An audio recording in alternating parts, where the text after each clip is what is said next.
Okay. I think first things first, administrative stuff. Assignment 3 is due tonight. And another note, there's going to be a midterm in about 2 weeks from now. I'll let you know the exact date once I actually find out. I think we're talking about it right now. But just make sure that you have that time reserved. It's going to be at the normal lecture time via Canvas. I think that's it for administrative stuff. I want to finish that shape program that we were doing last time and then expand upon it a little bit because I think I've been getting a question pretty frequently about assignment 3, and I think we can talk about it with this program, and then we'll move into some other stuff. Oh, other thing, sorry, last administrative thing.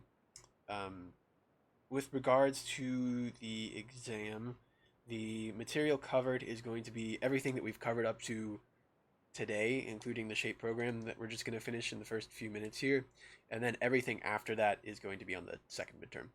So um, up to basically today, that's going to be the first exam. And I think that should be it. So now we can get into it. So last time we pretty much finished this shape program to just talk about virtuals and abstract functions.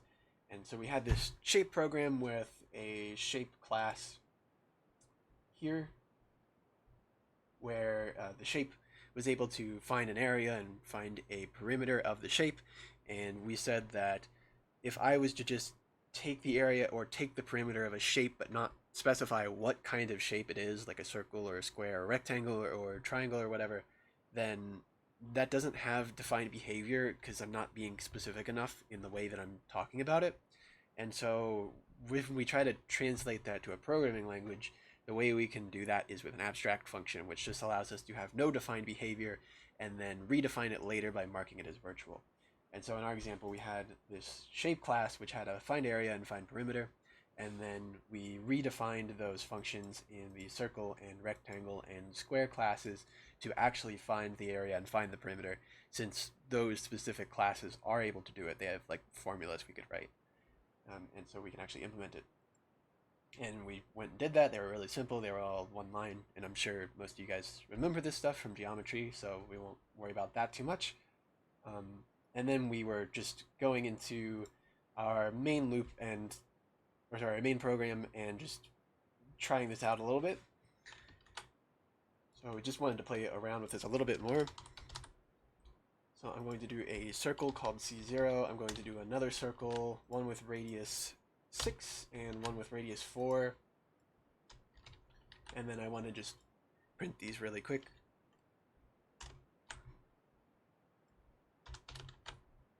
And we'll circle back to this in a moment. But the idea of this was that, just as a reminder, we could store things in variables that don't have to match the type of the thing that we're making. The first line makes a circle and then stores it in a circle, which makes sense. But the second one makes a circle and stores it in a shape variable. Even though a shape variable is abstract and therefore can't be instantiated, we can still use a variable of that type to hold a circle because a circle is a shape, and so we can kind of like store it in there and hide the fact that it was a circle, which may be useful if you remember from that game example we did. And so if we print this out, we should see the area of a circle of size 4 and of size 6.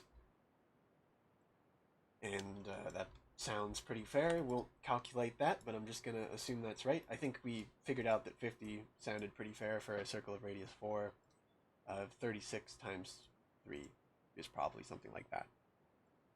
Right? So regardless of the fact that this was a shape variable and a circle variable that I was using to call the find area function, it knew that the area function that it needs to use is the one for the area of a circle. So it did pi r squared for both of these, regardless of the fact that this is a shape variable. And that's kind of the point of virtuals, right? Is to be able to override that behavior and not have it directly linked to the type of the variable you're storing it in, but the actual type of the object that's being stored. And so I could do this and double check that the rectangle and square classes work, but those are pretty simple, so I'm going to assume that they do.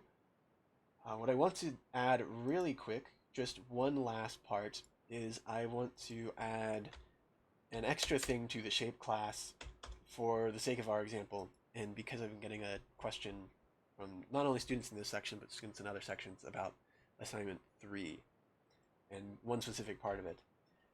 So what I'm going to do here is I'm just going to do a struct called position, and it's just going to be int x. We'll make it double. Let's just make it real because we've made everything else real, and double y. So just a standard xy position. Oh, whoops. I don't know why I'm doing it like that. You know, what you would expect. And I could then have a position, let's just call it pause for the shape, and then allow it to be set in some way. Now I'm getting some sort of issue. Unrecognized preprocessor directive. Why is that? What have I changed about this that did that? Or I think the compiler is just... Yeah, okay. The compiler's just going mental. So that's fine. Okay. Never mind. Sorry. But we can make the shape have a position, which makes sense. We could put it like on a Cartesian plane and give it an XY coordinate. Maybe just make that the center or something. We don't have to care about that too much, and we're not going to implement too much for it. But I guess the point being here that a shape can have a position, and you would probably associate it with that. When we do a programming language, though, the thing to consider is if you have things that in themselves should be classes and you want to include those members inside of another class, you should do that by just instantiating a class object inside of a class. And this would be that has a relationship. So in the context of assignment 3, that would be like the student having a money object. For our example, don't know why that's yellow. We have a shape that has a position, which is something really simple here. It's just like an XY. Right? And then we have the position class, which just has the XY.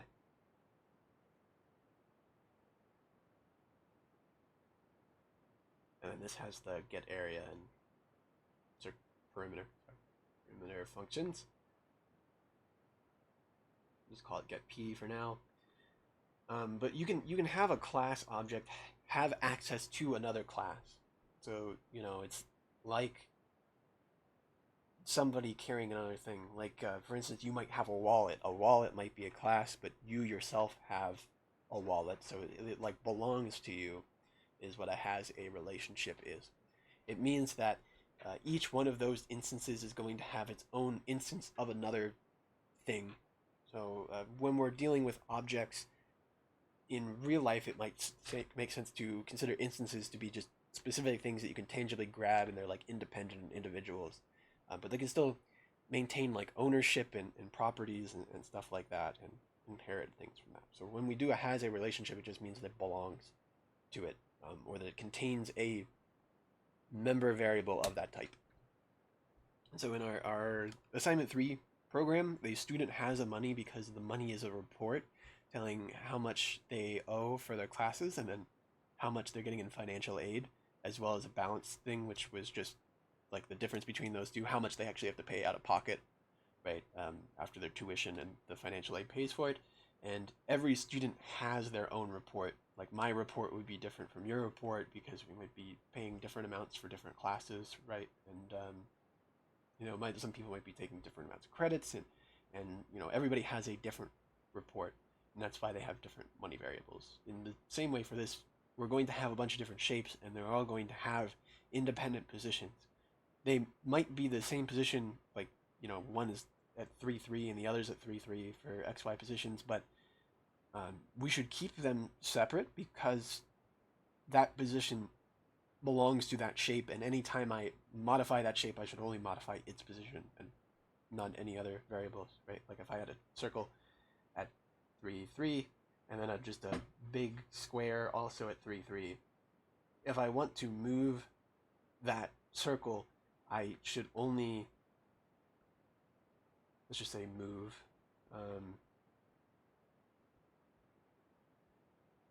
well, we only want this to move the circle, not the square. And so when I do this, right, the even though they were like overlapping previously, they have their own independent thing.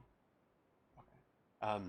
So just wanted to clarify that because I think it seemed to be some level of confusion about has a relationship. It means it belongs to it, or just it has it. It's like it has an object of it. Related to that was the idea of using functions to access these things that it has.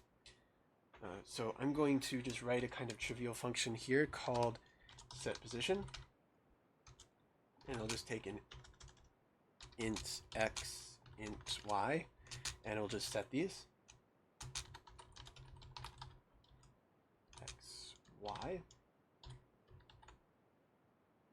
Oh, I'm having it call itself. That doesn't make a whole lot of sense, and it also needs to be void. I'm sorry, this x equals x, and this y equals y.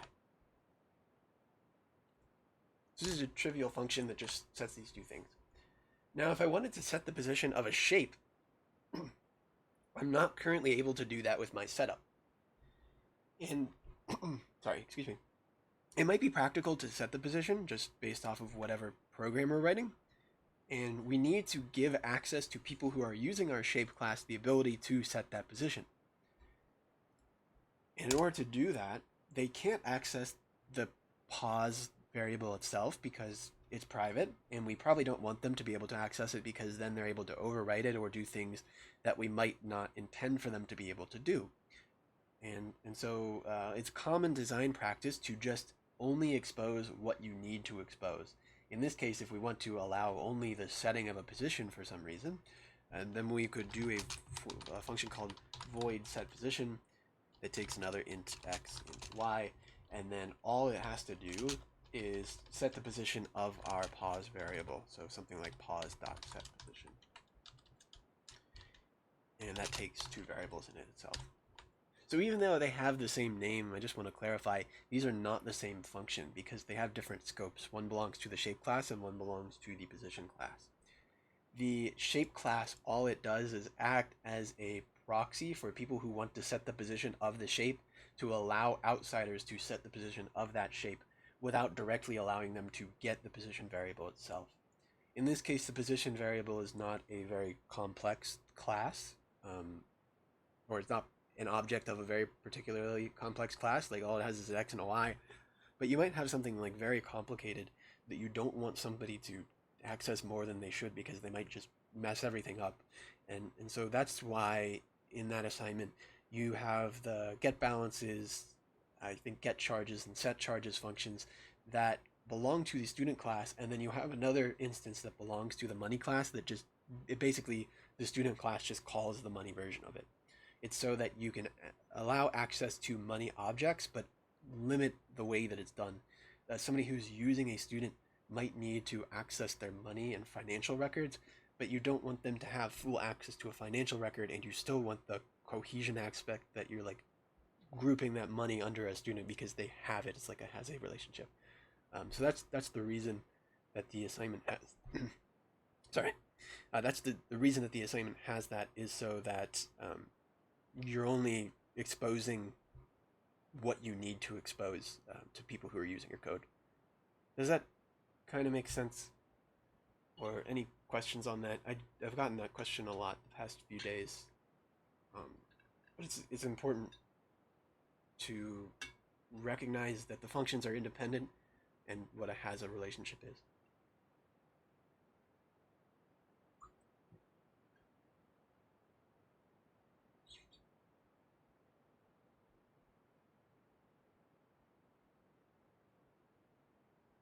Okay, I don't see any other questions. I think we're okay on this then. I'm gonna leave this open for a second. I'm gonna make another project, but we're gonna talk about something here.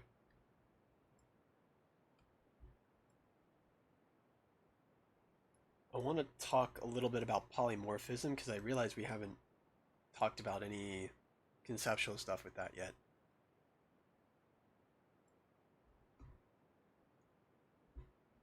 So let's go ahead and move over to this.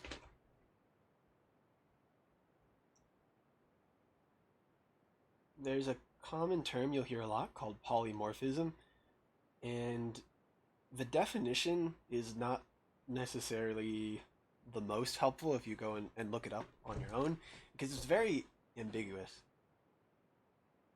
or very broad, I guess. And this is a popular like job interview question I've heard, is to define polymorphism.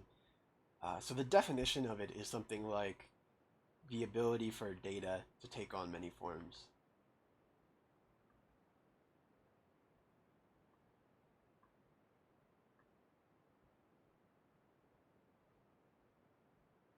Which is fair, but I don't think that is like the easiest thing to conceptualize just based off the definition on many forms. So if you think about like the Latin or Greek that makes this up, poly means many. Morph generally has to do with like the form or the structure of something, and then ism is just like an about, right? So it just means many forms. And the reason this is so vague is because it applies to so many things, and it's really just an abstract concept. Some examples of polymorphism that we've done so far might be overloading functions. For instance, if I was to write a function called void, let's just say print, let's keep it really basic, and then I'd maybe make it take an integer and then have that do something like just print it.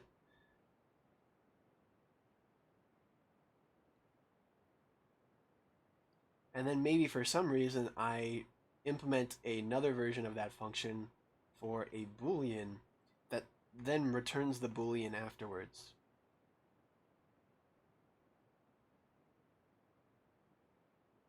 It might not be clear why we would do that in like an actual program, but you know, for the sake of the example, let's just say that these are radically different functions but have the same name. So we just see out the flag, and then we return it for whatever reason.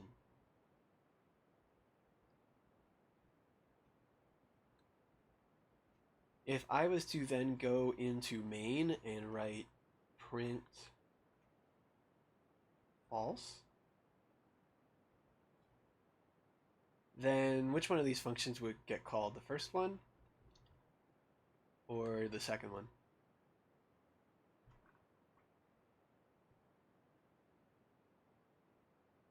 Right, and I think everybody's got that. So the second one, right? And we can tell because it's the Boolean that's being given as an argument, right? It knows that, well, this one matches the parameter list, so it's definitely that one.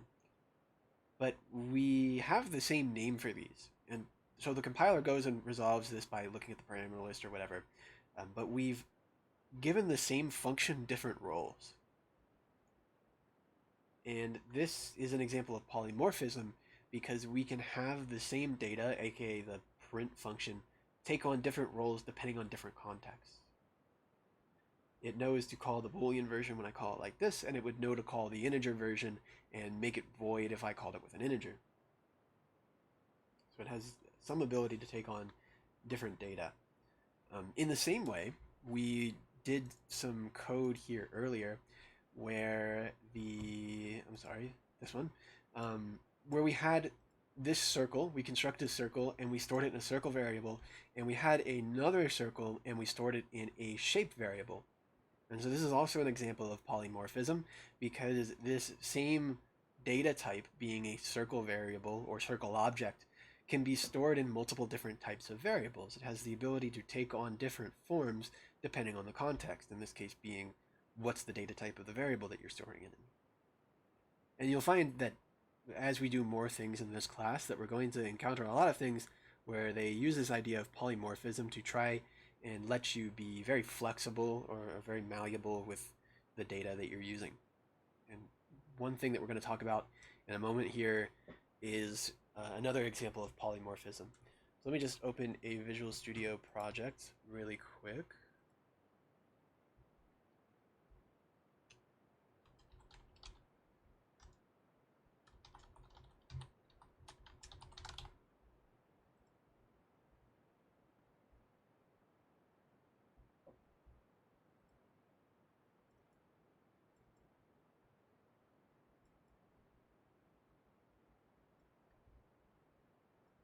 Okay. And while that is creating, let's just talk a little bit about the concept behind a template before we actually start programming it. So what we're going to talk about, I don't know if I mentioned yet, but it's going to be templates. And templates are another example of polymorphism. They allow us to define kind of like abstract types and then fill them in later, or have the compiler generate it, I guess would be a better way to explain it. So consider if I was just writing code where I needed to sort a list of items. Like I have an array of integers and I want to be able to sort this. Then I could go and I could write a void function that sorts these things. We'll just say is called sort, and it takes a integer array. We'll just say, so we'll just say int r and then like that, and we would probably need to provide a number there, but that's okay, we'll just deal with it. And then we would write whatever sorting algorithm we want here. Right, so let's just say we write bubble sort here and it sorts based off the integers, and that's great. And later in a program, we're going along and we find out that we also need to sort by something like doubles, 3.6, negative 1.2, and 4.7 and 0. Okay, well, now this kind of stops working because this only sorts on integers, and an double can't be cast to an integer. It probably would work. It probably would cast them all to an integer, or coerce them to an integer if you called it, but it would lose some precision. Like all the decimal points would disappear, right? It would round them, or probably truncate and floor them to whatever the thing is without the decimal. We could fix this maybe by just changing this to be a double or a float. And then that's okay, because if we convert the integers to floats, it still works. So I guess we still don't have to rewrite code if we do this. That's fine.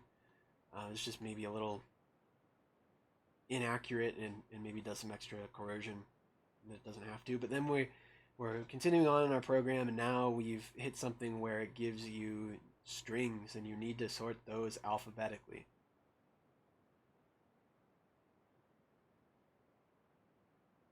And now our bubble sort no longer works because this takes floats, and there's no way we're going to be able to get a string to a float. And now we're stuck. And I could keep adding on to this, right? I could make a class of tweets like you guys did for assignment 1, and then that doesn't work. Or was it tweets? I think you did something different this semester. Unigrams and bigrams, that's what it was. And you could try to sort those, right? And you had to sort those based off of the 2 like members it had. You could also do something where you have other things that maybe aren't traditionally able to be sorted, but you come up with some way to sort them. And we have to write an individual function for each one, and that's really tedious and super annoying. Plus, it makes your code way harder to read. So let's just say I go to write that string one, and I do the same thing, and then I essentially just copy and paste my exact same bubble sort code here, except the only thing I've done is I've changed this to a string variable so that I can have access to like the alphabetic check and it knows the type correctly. So you can imagine this is really annoying, and it makes your code hard to read because you're just going to copy and paste the same thing. And there's a way that you can get the compiler to do this for you, which is super nice. And that's a template. So the way we can do this is with a template. And I'm going to write the actual code in a second here, but let's just go ahead and get an idea of what this does. In C++, the syntax should be template, the word template, and then these angle brackets, and then a list of parameters. For the sake of our thing, I'm going to do it as just 1. And then you put the word class or type. I think it allows both. I don't remember there being a huge difference between the two of them. I think it's something like really niche and obscure. It's class or type name, I think, are the two. I think the word type name makes more sense for what we're doing, but I think class is the one that works most of the time, so I'm just going to say let's do that one. And then following that, you give just any kind of definition like you normally would. So what I'm going to do here is, if we were to write sort, it's a void function, and then I'm going to give it the name sort, and then now what I'm going to do, rather than give it a type, with these ones I gave float array, so float r and string r, is I'm going to use this t as like a variable, and then do the normal r, and then write my code. And then I write bubble sort in here, and it works. Let's explain what this means, and then we'll get into the code and some of the more like smaller aspects of it. This first line is kind of the key here in C++, at least with this syntax. This is a declaration of a template type. And so what this does is it creates this new type of variable it's not like a class where it has definitions and like members and stuff, but it just says, okay, I have this abstract type called t, and it could be anything you want it to be, and I will fill it in later. So here, t could be an integer, it could be a float, it could be a string. It will figure that out later. But all you're telling it is that you want some type, and it's not any specific type until you actually go and define it later. And I think, just for safety's sake, it might show up on the exam, but some people will call this a parameterized function. I'm just going to call it a template for now, but this is the other like fancy word I hear people use. And you've actually already used these before. Can anybody think of anywhere where you've seen these angle brackets? Other than include, that's different. Any data type you've used that used those before?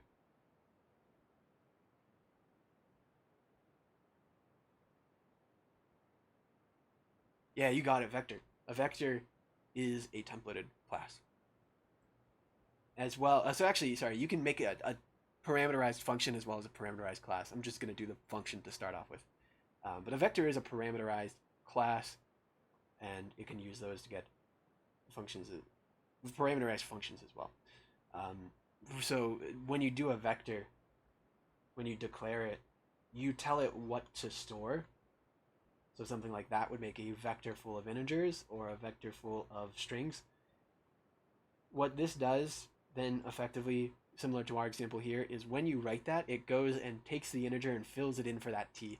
It says, that's what my type is that I'm going to figure out, and I'm going to just go into the code and quite literally just copy and paste and replace it.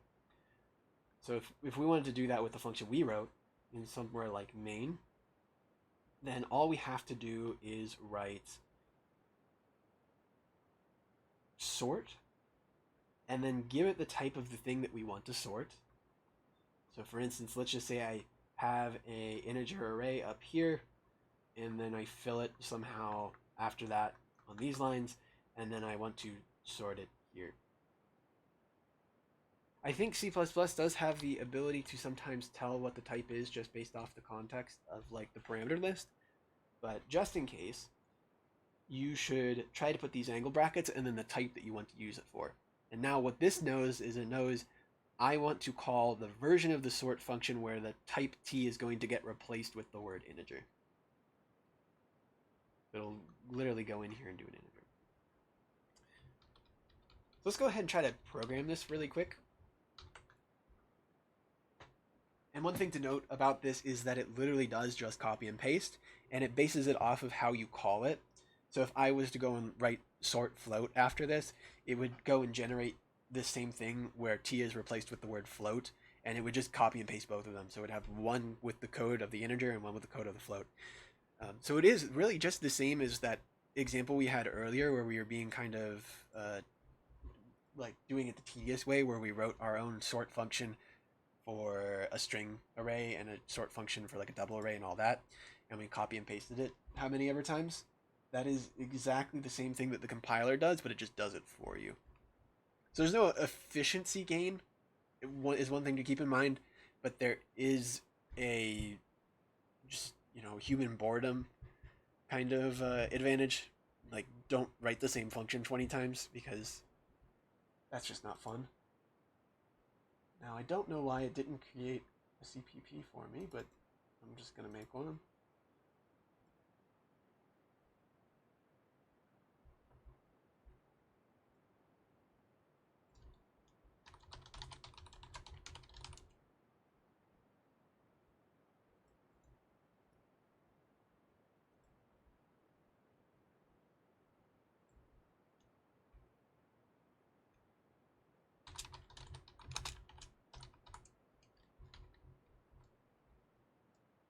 You know what? I'm just going to write it in one file. I think that's okay. It's going to be pretty small. Now, okay, I guess we have to write this from scratch.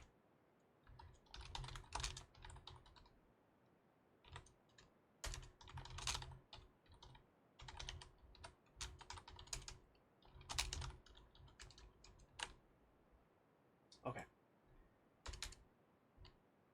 So if we want to define a parameterized function or a template function, we give the template keyword and then followed by a list of all the types that we want.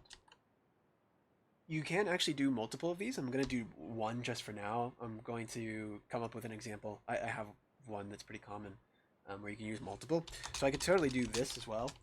It doesn't have to be the letter T, just to mention. You can name this whatever you want. It's like a variable. It just fills it in later. It's just common to use the letter T for template.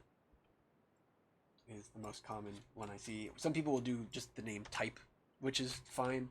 Some languages won't take that, but I like T. I think that works fine. Right, so we said we want to write a sort function, which is always void returning, and then we want the variable to be a T variable, and then I'm just going to call it R and be like that. So that should be okay, I think. Let's go ahead and write it down here. I believe you do have to put the template at every single time you do this, including the declaration and definition, and that's just kind of needed because it literally does that copy and pasting stuff, so it needs to resolve that ambiguity. Because I could always write another sort function that's not templated for some reason, and then now it's kind of confused about them. So you do need the template on everything. I know C++ is kind of inconsistent about writing things between the declaration and definition, but this is one thing where you need on both. I am almost positive. I think that's okay. We can start writing it. So we could just write bubble sort. So we need like a bool flag, and then we have 2 for loops. I'm just gonna declare these up here. And then we have an outer for loop where we do I equals 0, I less than the size. So I do need an integer, I guess, because we're doing it with an array.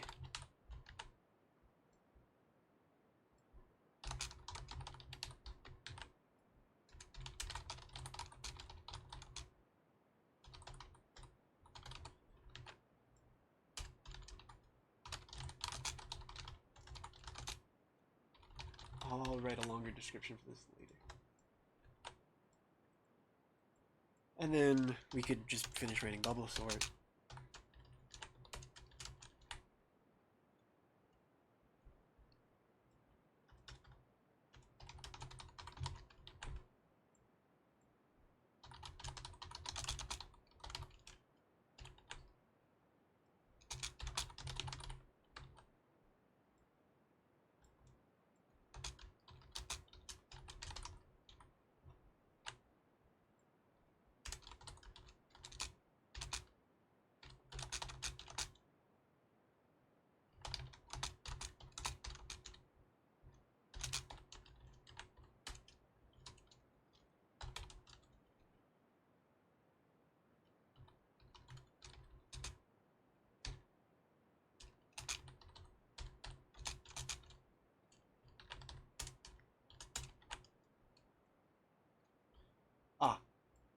Yeah.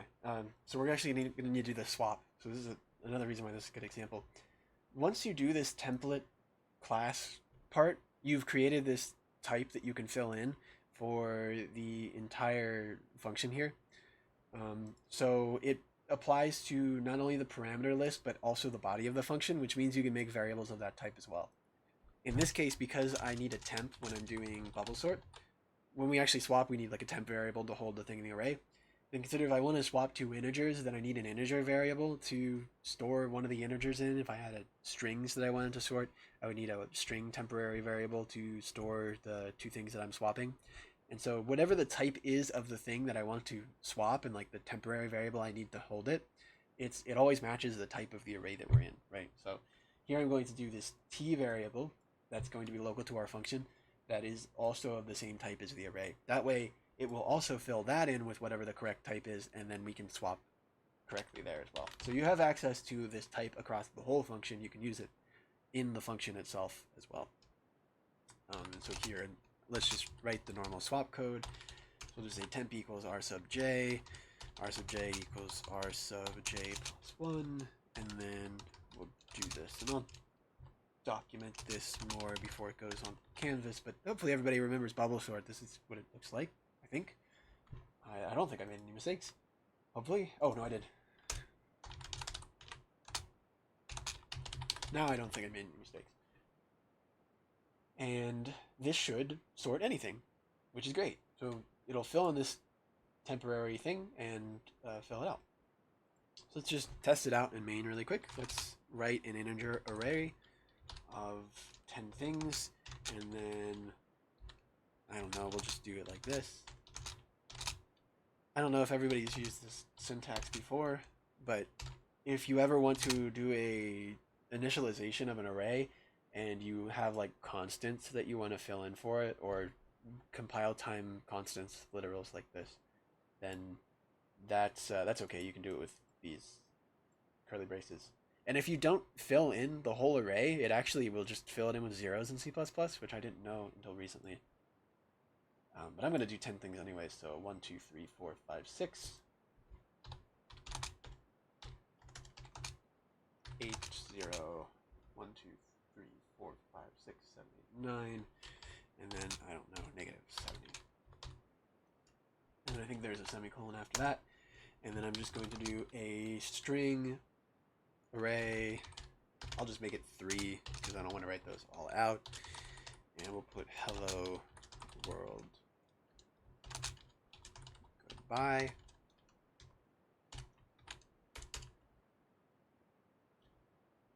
And I also probably need to print these. So let's also, while we're here, we can use template classes for printing.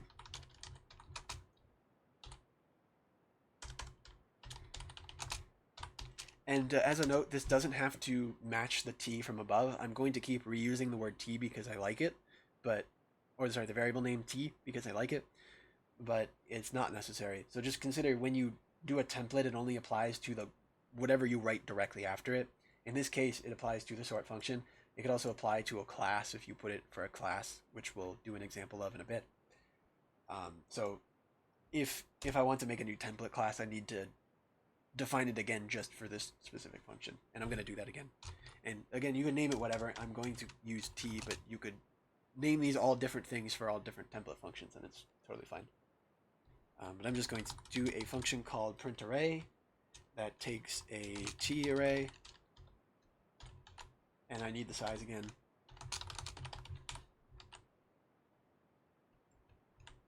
And then we'll just write that down here. And we can just go for int I equals 0, I less than size I plus plus, and then print out the array sub I to see out.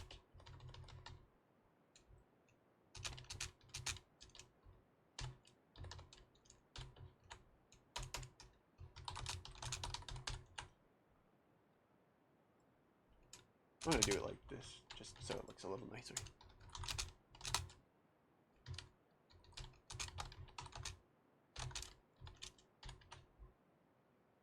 Okay. And then we'll sort the arrays, and then we'll print them afterwards.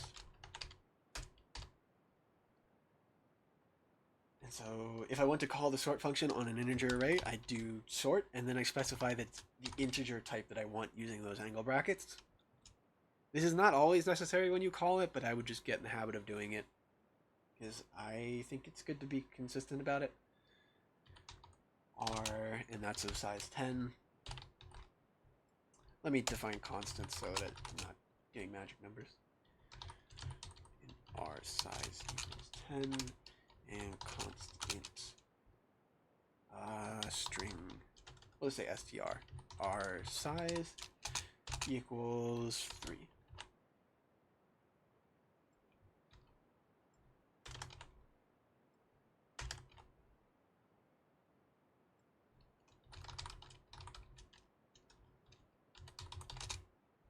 I named these both R. I don't know why it let me do that.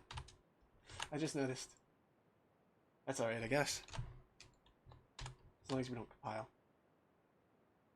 I call this function print R, I think. There we go.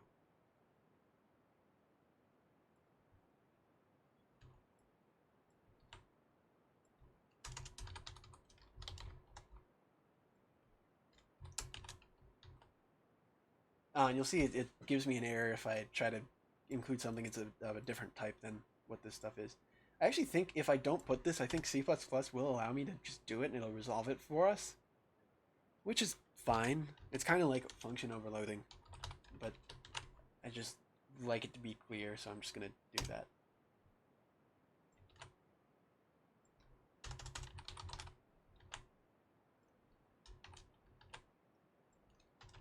Okay.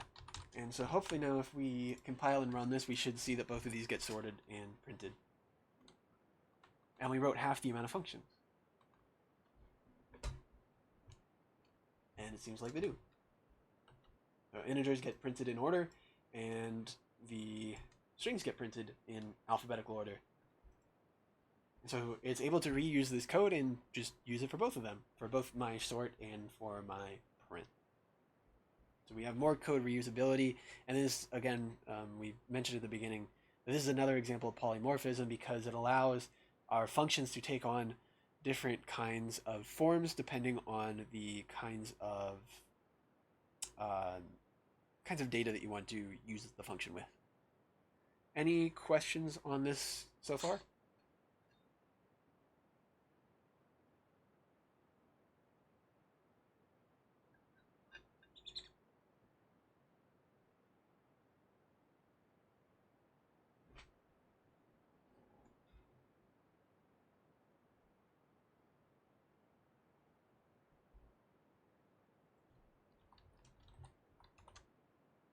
So a question in chat. So template is like reusing the same function.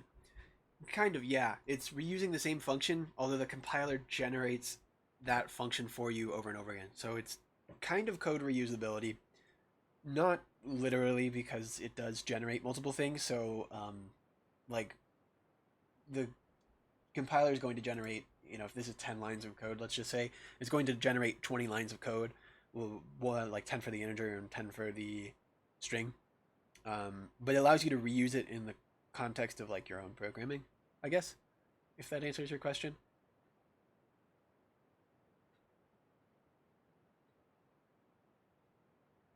But it allows us to decide the type later that we want to use for a function.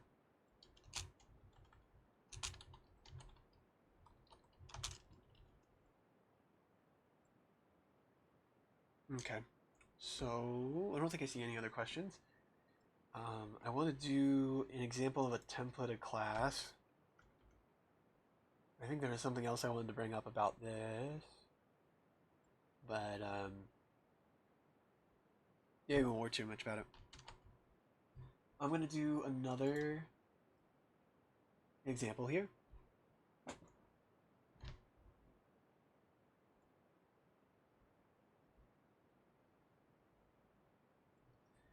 And I'm going to call this a key value pair.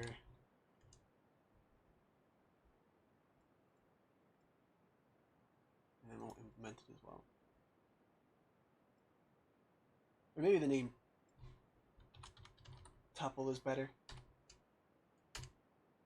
I think, yeah, let's try to keep it similar to the way that you've probably done it in math. So I'm going to call this a tuple. You'll see it called a key value pair, which is technically different, but we'll basically do it the same way here. If I want to define a class that's a template, I have the ability to do that. It doesn't just have to be functions. And in fact, you can have templated classes inside, or sorry, templated functions inside of templated classes. I'm going to create a template here. And for the sake of our example, I'm going to have it take 2 parameterized types, like that. I actually need to give the class name, I suppose. So we're going to call it class tuple. And now what this does is it allows us to then define everything in this class has access to all of these types that we've given up here. So anywhere I use T and anywhere I use U, it's going to fill them in whatever order I call these things in main. I think we're okay to include it already, so let me go ahead and include it.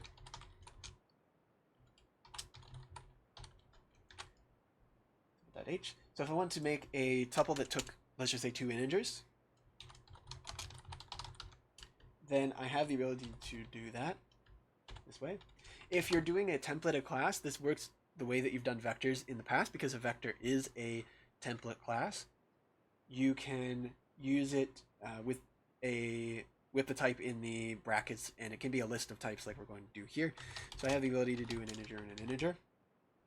And if you remember, a tuple is just 2 things that have an order to them, and you just store them next to each other in math. So like x, y coordinates are a tuple.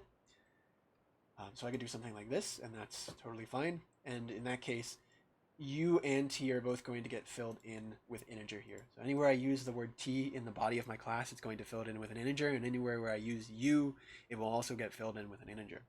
But using 2 of these also gives you access to do something like this, where I could make the first one a string and the second one an int, or let's just say vice versa. I do an int and a string, and I call this like key value pair. Then if I did this, it will go and it will fill in T with integer, and then the U will get filled in with string. So you can mix and match the types, and you can have as many as you like. There's no limit to this. If you just think you're not going to define the type later, then that's totally fine. One other thing that I wanted to mention is because the compiler literally generates this by copy and pasting, it doesn't want to do this for all available types, because you can see, like in the example of our program here, I only called sort on an integer array and a string array, but I'm not going to call it on a tuple array, and I'm not going to call it on a double array, and I'm not going to call it on a Boolean array, and all of those things. So it doesn't need to go and generate all of the code for those ones as well, like all the types that I'm not using. So the compiler only generates it once it sees in your code that you're using that specific type. So once it gets to line 22 and it's like figuring out how it's going to translate this code to an executable, it says, okay, well, I'll go generate the code for an integer because that's what you're using. So it doesn't generate any extras. It only generates what it needs to because of that copy and pasting stuff. It's just something to consider. Anyways, let's finish writing this. It'll be a really simple class. It's just going to be a T object, which I'm just going to call the first object, and then a U, which I'll call the second object. And then we'll just give this a public constructor that is going to take 2 objects. When I'm writing functions inside of a class that is already parameterized, I don't need to put the template every single time. I can just put it once and it's fine. So here I can put T and then U. We'll just do it this way. I'm going to go write it outside the class so we get an example of how to do that. So we can have a default constructor, or not a default constructor, but a constructor there. Now, one thing about this is because the type is undefined, it's going to kind of limit what you can do. Consider that I can't do default parameters anymore because I can't just do something like this.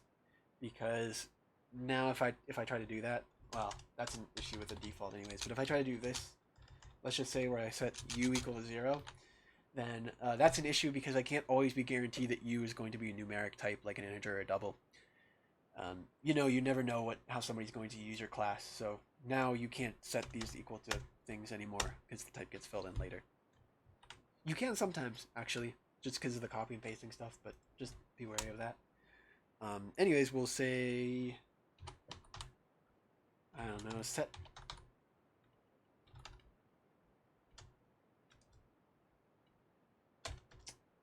I don't really know what we want to do. Maybe, yeah, let's do an example of that. Let's do get first object and get second object.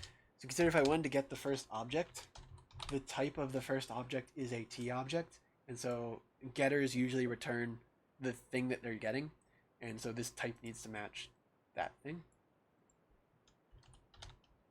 for my return type of my function. Say return first object, and then I'm going to do this here too, get second object, and the second object is a U type, and so this would return a U type variable being the second object. And then I could keep doing with the set, I guess, but I think this is all right. Let's go ahead and implement this constructor in our CPP. The way that you define a templated class function outside of the body is you actually have to go back and do this again. Now, once you've left the body, remember the way we were saying this template and then the list of things works is that it only applies to the thing after it. So it works for this whole body, and I can use those type names there. But when I go and write my actual class, I can't just do like tuple t u colon partially because I don't have the file included yet. That's an issue. Tuple.h. But it doesn't know what t and u mean anymore because we're no longer in the context of that function. And I also can't just do tuple because it doesn't know what the types are then. So if you do it outside of the class, you have to start writing this all over again, which kind of sucks.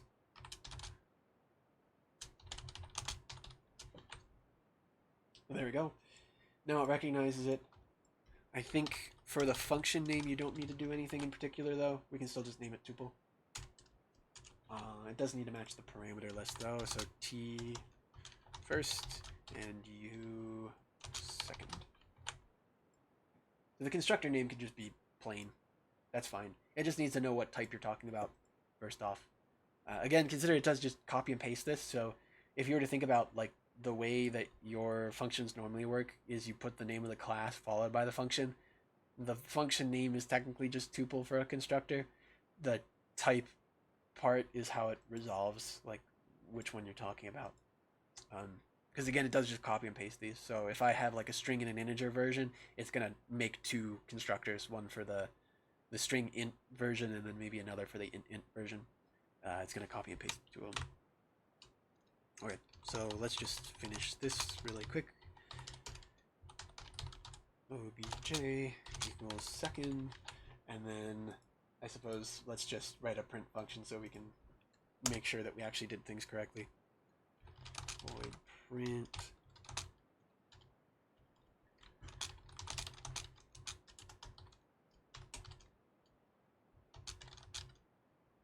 oops, should be here.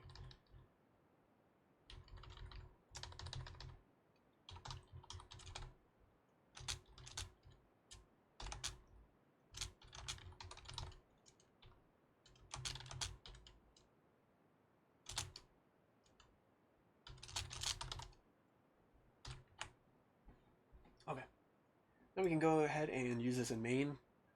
It has a constructor that now takes two parameters. So if I want an int, then I'm going to have to do it with two integers. Let's just say 4 and -8. And then I have another one that takes an integer and a string.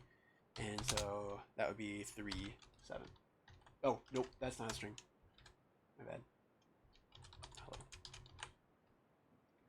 One thing to note is that the order of these does matter. So I can't do hello in 3. That's not valid.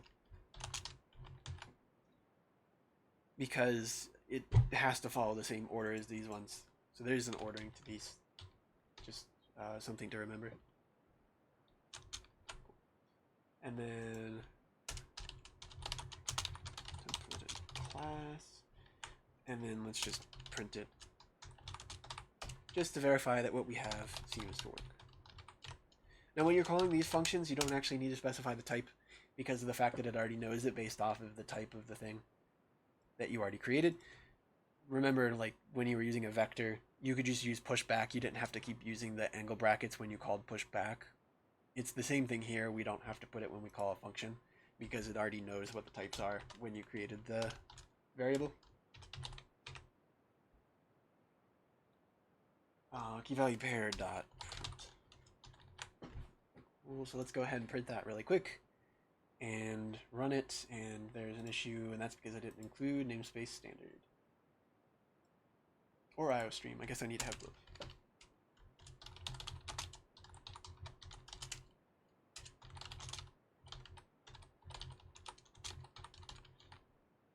Okay, now if we run it, hopefully it works. And it doesn't. Int referenced in function main, 2 unresolved externals.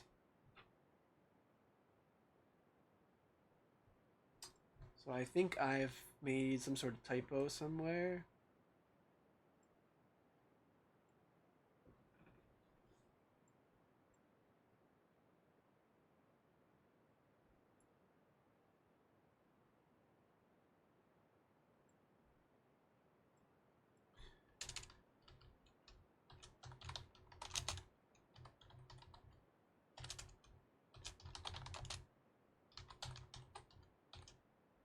I don't think this will fix it, but let's just put it in. So, what seems to be the issue? Does it maybe want me to write these outside? Is that why?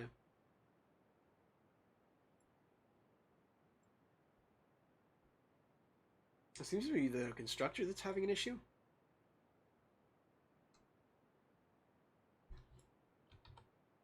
Let me really quick, let me just see if this fixes it. If not, I'll try to fix the stuff later.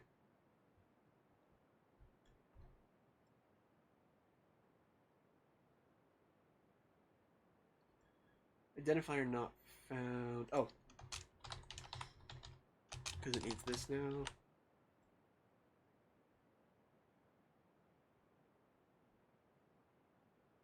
So it seems to just not like the way I wrote the thing outside of the class. I'm not too sure why. I'll have to figure that out. I'll look into it. I know that's the syntax. I've written these fairly recently. Maybe it wants like this to be a type name or something. I'm not sure. I'll try to figure it out later before I upload this to Canvas. But we did see, I guess I kind of looked at it for a second and clicked it off, that it's able to now print these in that specific order where it like just looks at the individual elements, and we now have a type where we can have the first object in our tuple and the second object be different types, and we don't have to have it be consistent, and we can kind of like change it around and decide what the type is later. Any questions on that? Or templates in general. Any questions on templates?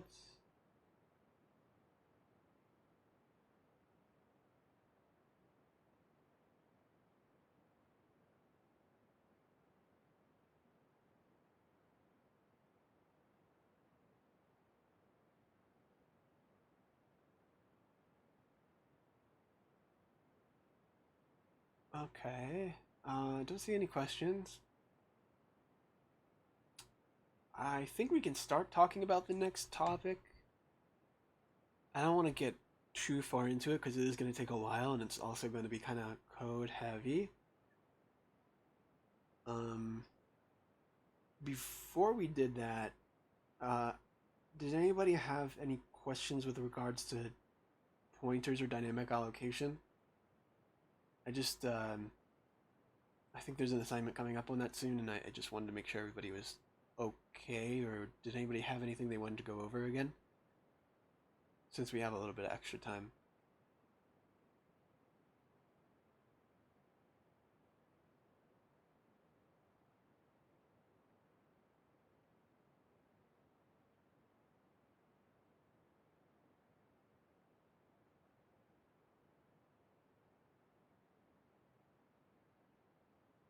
Okay, if I see any questions, maybe a quick review? Okay, fair enough. Let's try to do that, and then if we have a few more minutes, we'll just briefly talk about conceptually the next topic, I guess. Uh, but yeah, I did want to review that because I do think that they're a bit challenging, and I'm pretty sure the next assignment uses them, so I kind of wanted to refresh, but I wasn't sure if there's anything in particular everybody wanted to talk about. Um, yeah, let's just briefly talk about pointers again. So remember, whenever we're dealing with pointers in our program in general, there's always memory that exists that's divided into cells. These cells could be bytes or groups of bytes if you're doing things like integers or doubles or whatever um, that you have access to. And whenever you create a variable, it allocates that space. It just goes into that space and then says, okay, this is where that belongs. So maybe for an integer x, let's just say it goes and makes this thing equal to x right there. That's x.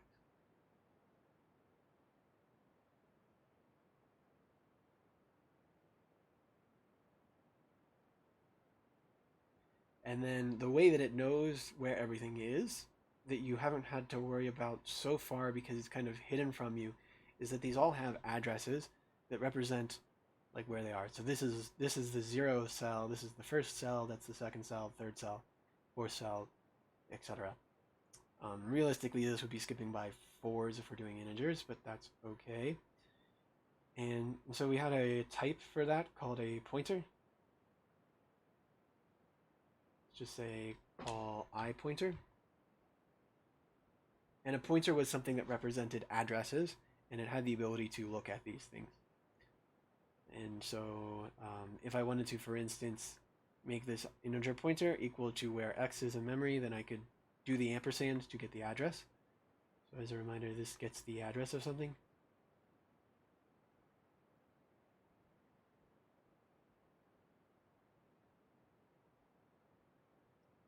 And so if I was to print the I pointer here, then that would print 1, hex 1.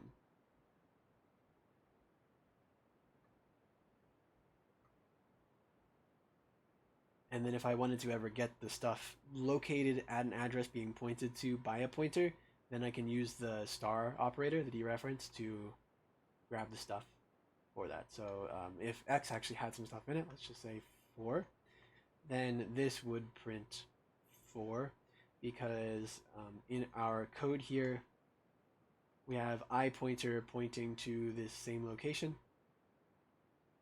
to the place that x is pointing to. For the sake of clarity, let's just put x in the box. And, well, it's probably 4, I guess. And if we want to access the contents of that memory address, then that's the star operator. And then the other thing to remember was that that's based off the type of the variable. And so it doesn't actually know anything about the contents of that space that it's pointing to. It just tries to interpret it based off the type. So if I tell it to be an integer pointer, it's going to interpret that 4, all the binary there, as the number 4. But if I was to make this a float pointer instead, then it wouldn't do that because I'm sure everybody's taken like CPE 100, right? 2 complement is how you represent an integer, like an unsigned integer generally, right? And a float is not like that at all. It has like a scientific notation-esque kind of representation. So if I was to try to have a float pointer point to here and then print this as a float, it's not going to just print 4.0, it's going to print just garbage, like random stuff. So it determines what the stuff is when it goes and observes it, not just, knowing what's there in advance. Because everything's just binary in a computer. And then the other thing we had about dynamic allocation that you are probably going to need for the assignment is remember that we can allocate arrays dynamically. That is, we can give them different sizes by using the new keyword followed by brackets. And this will go and allocate 10 spaces in memory somewhere, and then give you the pointer to that location. And whenever you're using a pointer, you have the ability to use it exactly like an array, and all it does is jump to that location and jump ahead that many memory cells to go to whatever is there, which again could just be random binary. It could in fact be something that you don't even want to be accessing or something that you shouldn't be accessing. But this allows you to jump that many points ahead. What was the other thing I was going to mention about this? Oh, I'm sorry, this is supposed to be new int 10. Then this allows you to then, if you're dealing with arrays, allocate an array and then maybe change its size later. And this is helpful because you don't have to waste space like you may have done in C++ and CS135, where you allocate an array that's 100 big because you don't know how many things are going to be in a file, and you read it and there's only actually 10 and you just waste 90 spaces. This allows you to allocate it based off of how much you think you need, or to allocate as you're building onto your program so that it only takes as much space as it needs. But it comes at the cost of you actually have to go and physically allocate this stuff, which takes time. And just a reminder, there was that whole class where we wrote the whole dynamically allocated list class. So I think that's about everything with dynamic allocation. Did anybody else have any other specific questions on that? I'm sorry, we're just kind of like in an awkward place for time where if I start talking about the next topic, we're just going to cut off early.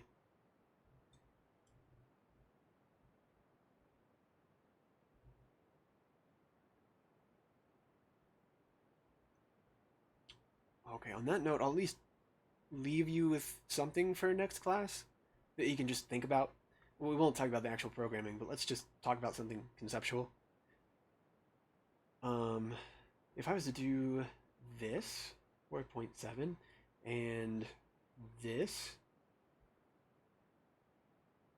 in math, are these both valid? First off, and then what is the difference between these two things, assuming they are valid?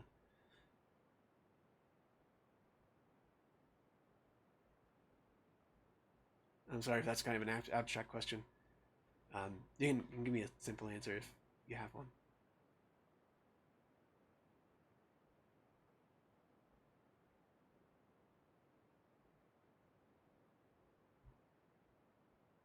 So I guess first off, yeah, these are both valid. I can add numbers and I can add vectors, like traditional vectors, or matrices that you're used to from math.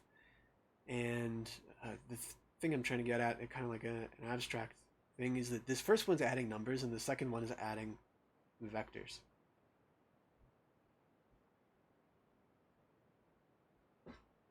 So addition, the plus symbol, this thing, takes on different meanings. So it's polymorphism again, it's polymorphic. And then it takes on different roles in math depending on the context that you use it in. So here it's adding two numbers, and we know how to do that. That's pretty straightforward. And hopefully everybody knows how to add vectors. You just do it pairwise, right? So this would be 7, 9 as a vector. Or sorry, 7, 7, 10 would be helpful if I could add. but it takes on like different meanings depending on the context.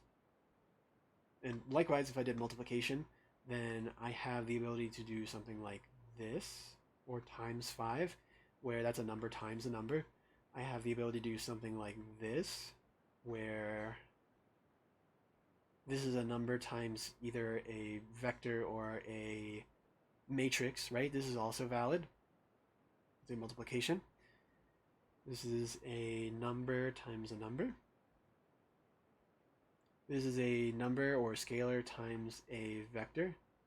And then if you remember in matrix multiplication, you have the ability to do something like this, where if this is 1 by 2 and then this is 2 by 1, or even 2 by 2 is fine, then this gives you another thing.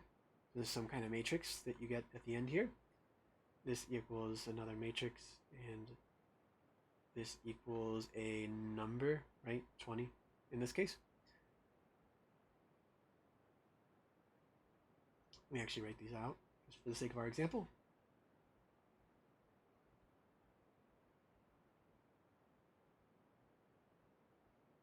But all three of these things are multiplication.